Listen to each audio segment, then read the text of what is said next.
大家好，我是芝麻开花。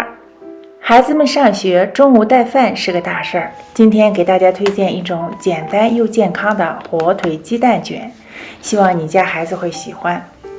下面就是我们做这个 wrap 需要的食材。肉类部分我们就直接买现成的火腿片，饼皮可以买现成的，当然有时间自己做会更好些。咱们先来准备鸡蛋皮，先把鸡蛋打散，一个 wrap 就用1个鸡蛋的量就可以。锅子烧热后，滴几滴的食用油，涂抹均匀，转成中小火，将刚才搅好的蛋液倒入锅中，边倒边摇动锅子，摊成薄厚均匀的蛋皮，然后翻个面，两面都煎成金黄，然后放凉待用。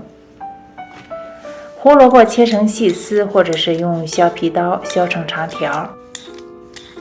另外准备洋葱和生菜，或者是任何你家孩子喜欢的蔬菜。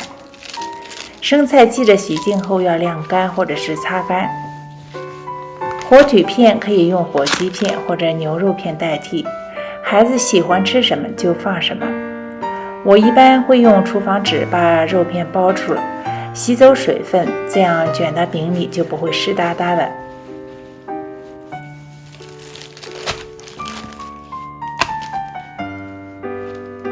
这是辣椒酱，孩子不吃辣可以不放。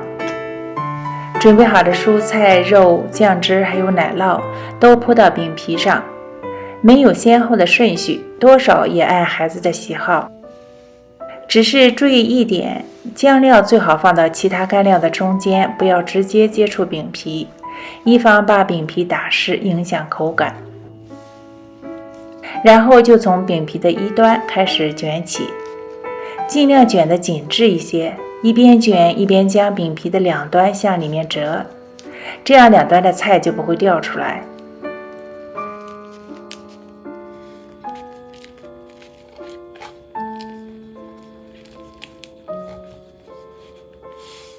卷好的饼皮在中间斜切一刀，分成两段，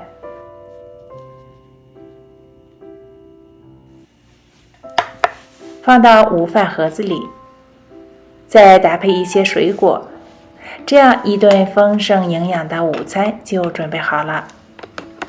谢谢大家的收看，咱们下期再见。